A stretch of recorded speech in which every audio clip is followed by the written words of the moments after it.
Hey, hi, welcome back to my YouTube channel Study with Pulkit and I'm Pulkit Mr. I hope you're doing well. So I hope तुम लोग अच्छे होगे। तो आज हम लोग करने वाले हैं अपना पार्ट 8। यार तुम लोग सोच रहे हो कितने पार्ट्स होंगे ना। तो देखो चैप्टर काफ़ी बड़ा है, ठीक है। और अगर तुम मैग्नेट ब्रेंड्स की ऑफिशियल वेबसाइट पे भी देखोगे ना तो उसमें भी 33 पार्ट्स हैं, ठीक है। सो प्लीज़ कन्फ्यूज मत होना। चैप्टर बड़ा है, पार्ट्स बहुत होंगे इसके, मुझे पता है, ठीक है। लेकिन तुम हर एक पार्ट को अच्छे से देखना, काफ़ी अच्छे पार्ट प्रोवाइड में करवा रहा हूँ और सब तुम्हें अच्छे समझ में आएगा, ठीक है। अभी जो हमारा टॉपिक है इकोनॉमी एंड सोसाइटी, ठीक है। तो इकोनॉमी और सोसाइटी कहाँ की बताई जाएगी, ये तुम्हें रशिया की बताई जाएगी, क्योंकि हम लोग अब रशियन रिवॉल्यूशन की बात कर रहे हैं ना। तो यहाँ पे हमें इकोनॉमी और सोसाइटी जो है बेसिकली कहाँ की बताई जाएगी, रशिया की। अभी रिवॉल्यूशन आया नहीं है, रिवॉल्यूशन आएगा कुछ टाइम बाद, ठीक है, इसी में आएगा, लेकिन कुछ टाइम आएगा। अभी यहाँ पर बताया क्या जा रहा है, इकोनॉमी बताई जा रही है उसकी, कि वहाँ पे अर्थव्यवस्था कैसी थी, वहाँ कैसे रुपये वगैरह थे, मतलब ठीक है, अमीर थी, ये बताया जा रहा है। और सोसाइटी कैसे समाज वगैरह था, ये सब बताया जा रहा है, ठीक है।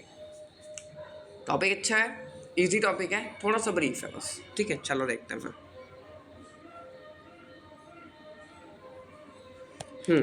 So at the beginning of the 20th century, the vast majority of Russian people were agriculturists. About 85% of the Russian Empire population earned their living from agriculture. देखो जैसे ही 20th सेंचुरी की स्टार्टिंग होती है, मतलब 1900 से 1908, देखो मैंने तुम लोगों को बताया ना कि 20th सेंचुरी का मतलब, अगर कोई भी सेंचुरी बता रखी हो, ठीक है, उसका मतलब होता है कि उससे, जैसे फॉर एग्जाम्पल तुम्हें 20th सेंचुरी बता रखी है, ठीक है, तो 20 का मतलब है 19 से करो तुम, ठीक है। ऐसे अगर 19 बता रखी तो 18 से, तो 1900 to 1999, that is what 20 century. तो यहाँ क्या बताया जा रहा है कि जैसे ही 20 सेंचुरी की स्टार्टिंग होती है तो वहाँ देखने को मिलता है कि रशिया में 85% जो हैं वो इंगेज हैं एग्रीकल्चर के ऊपर, ठीक है।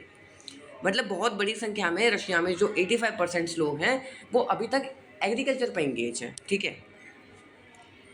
Okay, and this proportion was higher than in the most European countries. For instance, in France and Germany, the proportion was between 40% and 50%. अब देखो ये जो proportion है 85% का, बहुत हाई है, ठीक है, as compare to other countries. अगर दूसरी कंट्रीज में हम लोग देखें तो ये जो proportion है, अगर दूसरी कंट्रीज में हम लोग देखें तो proportion बेसिकली कैसा होगा, फ्रांस और जर्मनी में देखें तो 40 to 50% proportion है एग्रीकल्चरिस्ट का, ठीक है। लेकिन रशिया में इतना बड़ा प्रोपोर्शन है 85%, और बाकी जो 15% है वो हम लोग आगे पढ़ेंगे। 15% बेसिकली ये जो फैक्ट्रीज वगैरह हैं इनमें इंगेज है, ठीक है, वर्कर्स वगैरह में इंगेज है, उनका ये एग्रीकल्चरिस्ट से कोई भी वास्ता नहीं है। So in the empire, cultivators produced for the market as well as for their own needs, and Russia was a major exporter of grain, ठीक है। अब देखो जब इतना प्रोडक्शन होगा, 85% ऑफ पॉपुलेशन इंगेज है हमारा किसमें, एग्रीकल्चर में, तो जब प्रोडक्शन भी अच्छा खासा होगा, प्रोडक्शन अच्छा होगा तो रशिया जो है बेसिकली एक तरीके से एक्सपोर्टर बन जाएगा, ठीक है। तो अनाज का एक्सपोर्टर बन जाएगा कि इधर से उधर अनाज को पहुंचाना ये रशिया का काम है, ठीक है। वहाँ पे सबसे ज़्यादा एग्रीकल्चर का प्रोडक्शन हो रहा है, इसलिए रशिया जो है वो ग्रेन्स का एक्सपोर्टर बन जाएगा, ठीक है। चलो फिर क्या कह रहा है, industry was found in pockets. Prominent industrial areas were St. Petersburg and Moscow. Craftsmen undertook much of the production, but large factories existed alongside craft workshop. So many factories were set up in 1890s. चलो यहाँ तक पहले पढ़ते हैं। क्या कह रहे हैं यहाँ पे कि इंडस्ट्रीज जो है वो पॉकेट में है। अब ये तो है नहीं कि जिन्स की पॉकेट में लोगों ने इंडस्ट्रीज को रखी है उसका मतलब हो गया इंडस्ट्रीज पॉकेट में, ये नहीं है। इंडस्ट्रीज बहुत कम है, इसलिए यहाँ पर पॉकेट से डिनोट करा है, ठीक है। इसीलिए इसको ऐसे पॉकेट से सिम्बलाइज करा है कि इंडस्ट्रीज जो है रशिया में बहुत कम है, क्योंकि 85% जो है वो इंगेज है एग्रीकल्चर में, बचे 15% वो वर्कर्स वगैरह हैं, ठीक है, नॉर्मल और भी कुछ हैं जो हमारी इंडस्ट्रीज़ में वर्क करते हैं। तो बहुत कम है इंडस्ट्रीज़ रशिया में, और रशिया में इंडस्ट्रीज़ भी हैं तो वो हमारा सेंट पीटर्सबर्ग एक हमारी सिटी है वहाँ पे, या फिर मॉस्को में जो कि राजधानी है हमारे रशिया की, वहाँ पर मिलती है, लेकिन बहुत ही कम अमाउंट में, ठीक है। Craftsman undertook much of the production but large factories existed alongside craft work. अरे कहाँ गया या so craftsman undertook much of the production but large factories existed alongside craft workshop.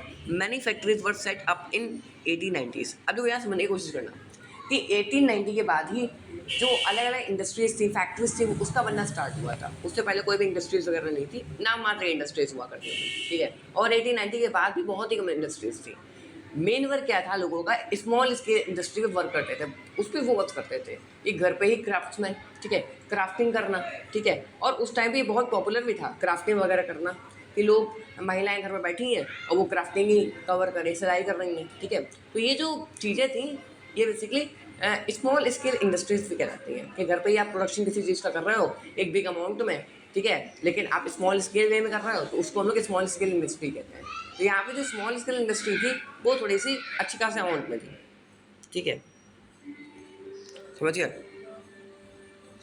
So by the 1900s, अच्छा यहाँ रह गया, ये बहुत इंपॉर्टेंट टॉपिक रह गया, सॉरी एक line. So coal production doubled and iron and steel output quadrupled. कहाँ से स्टार्ट करना है? हाँ ये है, एक सेकेंड, तुम लोग कन्फ्यूज हो रहे हो, मैं भी कन्फ्यूज हो रहा हूँ कहाँ से स्टार्ट करना है। So when Russia Railways network were extended and foreign investment in industry increased, coal production doubled and iron and steel output quadrupled. अब देखो हुआ क्या, 1890 के बाद ही रेलवे एक्सपेंडेड हुए, रेलवे लाइन्स एक्सपेंडेड हुई, ठीक है, और नए नए इंडस्ट्रीज बनी, ठीक है। तो इससे क्या हुआ कि जो कोल का प्रोडक्शन है वो डबल हो गया। भाई कोल का प्रोडक्शन जो है वो डबल हो गया। अब कोल का प्रोडक्शन डबल कैसे हुआ कि फर्स्ट ऑफ ऑल अगर देखा जाए तो रेलवे लाइन एक्सपेंडेड हो गई, रेलवे लाइन एक्सपेंडेड हो गई है मतलब कनेक्टिविटी बढ़ गई है, कनेक्टिविटी बढ़ गई है तो लोग एक्सपोर्टर जो होंगे वो खुद आके भी दे सकते चीज़ें। तो ऐसी चीज़ों का डबल और क्वाड्रपल्ड हुआ था। कोल का डबल्ड हुआ था, कोल जो था उसका अमाउंट डबल्ड हो गया था, और आयरन एंड स्टील मतलब मेटल जो है बेसिकली उनका जो अमाउंट है वो क्वाड्रपल्ड हो गया था, मतलब 4 गुना हो गया था, ठीक है। जैसे आपको अगर कोल 100 किलो पहले मिल रहा है ना तो अब वो 200 किलो मिलेगा, और अगर आपको 100 किलो अभी आयरन या स्टील मिल रहा है तो उस टाइम पर लाइक 4 गुना कर लीजिए, 400 रुपये, सॉरी 400 किलो मिलेगा, ठीक है। So by the 1900s in some area factory workers and craftsman were almost equal in number, ठीक है। तो 1900 के टाइम पे, ठीक है, 1900 टाइम पे अगर देखा जाए तो जो फैक्ट्री में वर्कर्स थे, ठीक है, और क्राफ्ट्समैन थे वो इक्वली थे नंबर में, ठीक है। चलो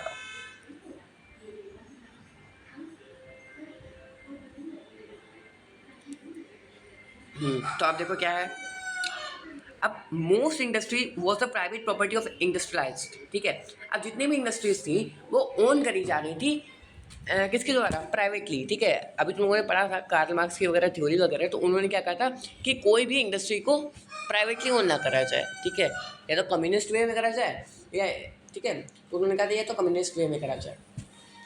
हम लोगों ने थ्योरी पढ़ी नहीं थी अभी, उसमें ही लिखा हुआ था, जो 4 हमारे सोशलिस्ट थे, उसके अच्छे से पढ़ना आपको समझ में आएगा। एक सेकेंड, चीटी आ गई यहाँ पर। हाँ, so government supervised large factories to ensure minimum wages and limited hours of work, but factory inspector could not prevent rules being broken. In craft units and small works, the working day was sometimes 15 hours compared with 10 or 12 hours in factories. Accommodation varied from rooms to dormitories. ठीक है, क्या कह रहे हैं यहाँ पर? यहाँ ये कह रहे हैं कि इंडस्ट्री सेटअप हो गई, उसको ओन करने वाले प्राइवेट हैं, लोग हैं, इंडिविजुअल पर्सन है, लेकिन वहाँ पर क्या हो रहा है कि वर्कर्स से 15-15, 16-16 घंटे काम करवाया जा रहा है। उनकी मिनिमम जो वर्किंग आवर होनी चाहिए दैट इज़ 8 आवर, लेकिन करवाया जा रहा है उनसे कितना घंटे काम? उनसे काम करवाया जा रहा है 15 घंटे या 16 घंटे, ठीक है, 15 से 16 घंटे उनसे काम करवाया जा रहा है। ये तो गलत था ना।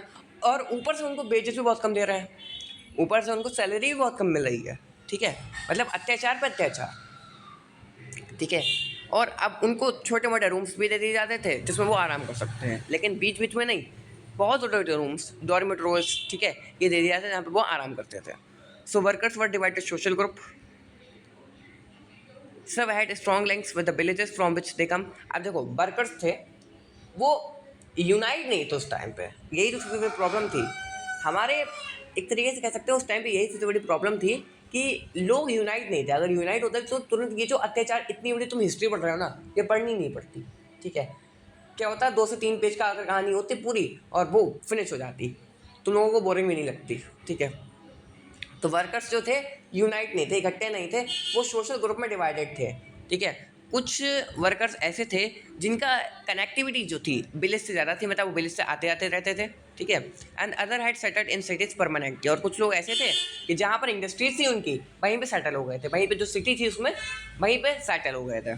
चलो, so workers were divide by skill, ठीक है। अब कुछ वर्कर्स ऐसे भी थे, मतलब कुछ क्या, जितने वर्कर्स थे वो अपनी स्किल्स पे डिवाइडेड थे, ठीक है, अपनी क्षमता पे डिवाइडेड थे कि क्या क्या कर सकते हैं, ठीक है. So, a metal worker of St. Petersburg record metal workers considered themselves aristocrats among other workers. अब देखो यहाँ पे सबसे बेसिक बात कही गई है जो मुझे समझ में आया नहीं आज तक, कि उस टाइम पे क्या था कि जो मेटल वर्कर्स थे, ये जो लोहा टीन वगैरह का काम करते थे, ठीक है, लोहा से चीज़ें बनाते थे, तो वो उस टाइम पे अपने को सबसे बड़ा वर्कर मानते थे और वो अपना दर्जा उस टाइम पर दे दिया करते थे कि वो हाँ एरिस्टोक्रेट्स थे, ठीक है. मतलब उन लोगों के एक तरीके से क्लर्जी फॉर्म में वो लोग ऐसे अपने आप को दिखाते थे कि वो लोग जो है वो राजा के खानदानी हैं, राजा के दरबार से हैं और बिल्कुल राजा का इक्वल है और वो मेटल वर्कर्स हैं, ठीक है. तो मेटल वर्कर्स अगर पूछा जाता है कि एंशियंट टाइम में, एंशियंट का इसी टाइम में मतलब मॉडर्न टाइम में, लाइक अगर आपसे Europe sorry the Russian revolution में पूछा जाता है कि कौन सा जो वर्कर है वो सबसे बड़ा था और अपने आप को एरिस्टोक्रेट दिखाते थे, तो मेटल वर्कर्स थे जो अपने आप को एरिस्टोक्रेट दिखाते थे और सबसे बड़े मानते थे, ठीक है. और वो कहते थे भाई मैं तो लोहा से टीन का काम करता हूँ, ठीक है, और तुम लोग तो ये वाला काम करते हो, सिलाई विलाई करते हो, तुम लोग क्या मेरी टक्कर ले पाओगे, मेरे पास बहुत पैसा है, ठीक है. अब देखो, so there occupations demanded work training and skill, ठीक है. So women made up of 31% of factory labour force by 1914. देखो वुमेन ने भी काफ़ी कंट्रीब्यूशन करा था, वुमेन भी लेबर थी, ठीक है, विमेन भी लेबर थी. 31% ऑफ लेबर जो थी एक इंडस्ट्री में वो विमेन भी थी, ठीक है. But they were paid less than man. लेकिन वही बात है, अनइक्वलिटी दिखानी है हर जगह, अनइक्वलिटी दिखानी है हर जगह, चाहे वो इंडिया में हो चाहे वो कहीं भी जगह हो. इंडिया में पहले बहुत ऐसा था, ठीक है. तो वहाँ पे क्या था भाई 31% वुमेन काम कर रही है, काम भी उतना कर रही है, ठीक है, और शरीर में अंग भी उसके उतने ही, ठीक है. लेकिन प्रॉब्लम क्या है, उसे आदमी से कम पैसा मिलेगा. पता नहीं क्यों था ऐसा, ये तो होता ही, पता नहीं विमेंस को क्यों इतना छुआछूत मानते थे, पता नहीं यार क्या है, ठीक है. So division among workers showed themself interest and manners to, ठीक है. आप देखिए वो डिवीज़न में थे, वो डिवाइड में उनका डिवीज़न उसमें भी था, उनके कपड़े को पहनने को देखते उनका डिवीज़न था. मतलब वो अगर ज़्यादा बढ़िया वाले कपड़े पहन रहे हैं तो उनका अलग से डिवीज़न है, या कोई अगर स्पेसिफिक ड्रेस है तो उनका अलग डिवीज़न है. तो मतलब कपड़ों के आधार पर भी उनका डिवीज़न था. थोड़ा मैं इरेज कर देता हूँ, तुम लोग कन्फ्यूज हो जाओगे क्योंकि, ठीक है. Some workers formed association to help member in times of unemployment और financial hardship, but such association were few. To help member in times of unemployment, ठीक है.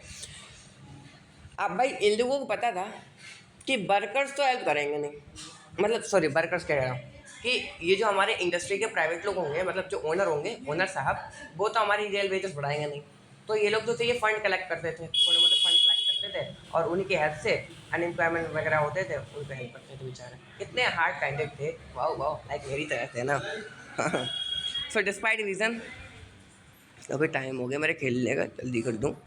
Despite reason worker unite to strike work, एक minute क्या बोल रहा हूँ मैं, हाँ. Despite reason workers did unite to strike work and when they disagreed with employers about dismissal to work condition, these strikes took place frequently in the textile industry during 1896 to 1897 and in the metal industry during 1902. बहुत important है कि मैंने बताया तुम लोगों को workers unite नहीं थे, ठीक है, ठीक है. वो अपने सोशल कास्ट को देखते हुए कि वो कुछ लोग फार्मर से बिलोंग कर, सॉरी कुछ लोग गांव से बिलोंग कर रहे हैं, कुछ लोग सिटी से बिलोंग कर रहे हैं, तो ऐसे वो यूनाइट नहीं थे. लेकिन अगर कोई भी अत्याचार होता था उन पर, ठीक है, कोई भी उन्हें चीज़ समझ में नहीं आते थे, ठीक है, अगर उनको लगता था कि हाँ इस इंडस्ट्री में डिस्क्रिमिनेट करा जा रहा है इन्हें, तो ये सब यूनाइट हो जाते थे.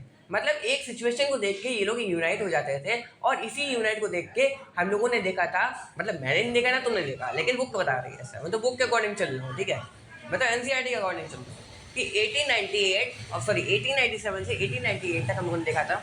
ये दो टाइम पीरियड, नहीं 1896 से 1897 तक हम लोगों ने देखा कि टेक्सटाइल इंडस्ट्री पर, और 1902 में जो तुम्हारा मेटल इंडस्ट्री है, ठीक है, यहाँ पर वर्कर्स एकजुट होके यूनाइट होके इन लोगों ने वहाँ पे स्ट्राइक कर दी थी क्योंकि इन्हें कोई बात समझ में नहीं आ रही थी वहाँ पे. ध्यान रखना टेक्सटाइल इंडस्ट्री पे अटैक कब हुआ था, by the workers 1896 to 1897. And if I talk about in metal industry, so it was done at 1902, ठीक है. So the countryside peasant cultivated most of the land, but the nobility, the crown and the Orthodox Church own large properties like, ठीक है. Country side मतलब गांव के इलाकों में जो किसान होते थे भाई वो लैंड को कल्टीवेट करते थे, जानते हैं हम। So but novelty the crown and Orthodox church owned large properties. लेकिन भाई जो बड़े बड़े आदमी हैं उनको कहाँ खेती अच्छी लगती है, वो तो अपना अलग अलग काम करते हैं भाई। नोवेलिटी हो गया, ऑर्थोडॉक्स चर्च हो गए, भाई ये तो बड़े बड़े आदमी हैं, हम कहाँ छोटे आदमी। सही है सही है। सो दे वर ऑल्सो, एक second, they were also deeply religious but except in a few cases they had no respect for the nobility। ठीक है, एक second. deeply religious but except in a few cases they had no respect for the nobility। अब देखो जो farmers थे, तुम्हारे peasants थे भाई, बहुत क्रोधित थे। वो जानते थे कि यहाँ राज किसका चल रहा है, एरिस्टोक्रेसीज का चल रहा है इसमें, ठीक है। और लेकिन उन्होंने आज तक रिस्पेक्ट नहीं करी थी नोबिलिटी की। भाई हम लोग पढ़ चुके हैं नोबिलिटी वगैरह, ठीक है। पहले क्लर्जी आती फिर नोबिलिटी आती, तो फ्रेंच रिवॉल्यूशन पढ़ी थी ना। तो वो कभी जो अमीर लोग थे, जमींदार लैंडलॉर्ड्स वगैरह थे, तो फार्मर्स एक ऐसे थे कट्टर थे बिल्कुल, ये वो बिल्कुल भी वो नहीं करते थे, बिल्कुल भी रिस्पेक्ट नहीं करते थे। किसकी भाई, हमारे वही नोबल साहब की बिल्कुल रिस्पेक्ट नहीं करते थे। कहते थे क्या कर लेगा दम है तो तुमने, ठीक है। चलो फिर क्या कह रहे हैं यहाँ पर, Nobles got their power and position through their service to the Tsar, not through local properties। अब नोबल भी भाई बहुत दिखाते थे अपने आप को। क्यों दिखाते थे? क्योंकि इन्हें किंग साहब से पावर मिल रखी थी कि तुम्हें जो करना कर दो, मैं कुछ नहीं कहूँगा। जार साहब कहते थे तुम्हें जो करना कर दो। नोबल्स को पावर मिल रखी थी, क्या बात है। चलो आगे देखते हैं क्या हुआ। दिस वॉज अनलाइक, यही थे हाँ। So this was unlike France where during the French revolution in Brittany peasant respected nobles and fought for them. अब देखो ये बिल्कुल वैसा नहीं था जैसे फ्रांस में जब बैटल ऑफ ब्रिटेनी हुआ था, सॉरी रिवॉल्यूशन ऑफ ब्रिटेनी हुआ था। एक रिवॉल्यूशन हुआ था, तुम्हारी एनसीईआरटी में गिवन नहीं है लेकिन ये एक्स्ट्रा बुक्स में गिवन था, ठीक है। जब रिवॉल्यूशन ऑफ ब्रिटेनी हुआ था फ्रेंच रिवॉल्यूशन में, और ठीक है, और ये ज़्यादा आता भी नहीं है, ये ज़्यादा आता भी नहीं है। तो जब रिवॉल्यूशन ऑफ ब्रिटेनी हुआ था तो यहाँ पर क्या था, नोबल्स की रिस्पेक्ट करना शुरू कर दी थी लोगों ने, पीजेंट्स वगैरह ने, ठीक है। लेकिन तो ये लोग बिल्कुल वैसे नहीं थे, ये पीजेंट्स बड़े कट्टर थे, ये नोबल्स की रिस्पेक्ट नहीं करते थे। So in Russia, peasants wanted the land of the nobles to be given to them. In Russia, peasants wanted the land of the nobles to be given to them। अब ये Russia में क्या चाहते थे, ये जो पीजेंट्स वगैरह थे, ये चाहते थे कि जो लैंड नोबल्स ने हमारे ले लिए हैं, सो वो वाले लैंड्स जो हैं बेसिकली उनको प्रोवाइड कर दिए जाएँ, ठीक है। पीजेंट्स को दोबारा दे दी जाए, रिटर्न कर दी जाए, ठीक है। फ्रिक्वेंटली दे रिफ्यूज टू पे rank and even murdered landlords. जब नोबल्स इन पर ज़्यादा अत्याचार करते थे, इन्हें समझ में नहीं आता था, तो ये भी उनको मार देते थे। मतलब कट्टर थे, वही बात, कट्टर थे, तो ये भी उन्हें मार देते थे। और ऐसे केस भी काफ़ी देखे हैं। इंपॉर्टेंट डेट है, याद कर रहे हैं, 1902 में और 1905 में लार्ज स्केल में साउथ रशिया, ठीक है, और पूरे रशिया में इन लोगों ने हाहाकार मचा दिया था पीजेंट्स ने नोबल्स को मार के, ठीक है। 1902 1905 डेट है। ऊपर तुम लोगों ने पढ़ा था टेक्सटाइल इंडस्ट्री और मेटल इंडस्ट्री के बारे में, जिसमें 1896 टू 1897 क्या कहते हैं, वर्कर्स यूनाइट होके स्ट्राइक कर देते हैं, ठीक है। और ऐसे 1902 में मेटल इंडस्ट्री जो थी बेसिकली उस पर भी स्ट्राइक हो जाती है। चलो बहुत बढ़िया बहुत बढ़िया। So Russian peasants were different from other European peasant. So in another way, they pooled their land together periodically and their commune divided it according to the needs of individual families. जो Russian peasant थे वो different थे, अलग अलग, मतलब जो Russian peasant थे वो बेसिकली different थे, काफ़ी अलग थे यूरोपियन peasant से, ठीक है। मतलब रशिया भी यूरोप में है लेकिन रशिया के जो peasant वो कट्टर थे यार, ठीक है, वो किसी की बात नहीं सुनते थे, ठीक है। और फिर क्या अभी अच्छे भी थे, मतलब ये सोशलिस्ट पे भी काफ़ी ध्यान देते थे। सोशलिस्ट में जो थ्योरी थी ना उस पर भी काफ़ी ध्यान देते थे। तो ये लोग क्या करते थे, अपने जो लैंड एरिया था उसको डिवाइडेड कर देते थे, और जिसको नीड होती थी ज़्यादा लैंड एरिया को उसको ज़्यादा देते थे, ठीक है, और जिसको कम की नीड होती थी कम देते थे। तो हो गया तुम्हारा ये वीडियो पॉइंट। इसके बाद है 2.3 करेंगे जल्दी। Thank you. चलो मैं तो खेलने का टाइम हो रहा है, मैं जाता हूँ खेलने, ठीक है। आज एक्चुअली लेट भी हो गया क्योंकि सुबह से मैं क्लास ले रहा था, आज इंपॉर्टेंट मेरी क्लासेस थी तो उनको मैं ले रहा था। ओके, SST की थी मेरी, वही मैं कर रहा था। टाइम अब मिल पाया तो मैंने करा, थोड़ा सा मैं सो गया था। 2 बजे तक मेरी क्लास थी, ठीक है। सुबह से 2 बजे तक मेरी क्लास थी और उसके बाद मैं सो गया था। और अब उठाऊँ तुम्हारे लिए फिर क्लास कर रहा हूँ और मैं जा रहा हूँ फिर, ठीक है। Bye bye.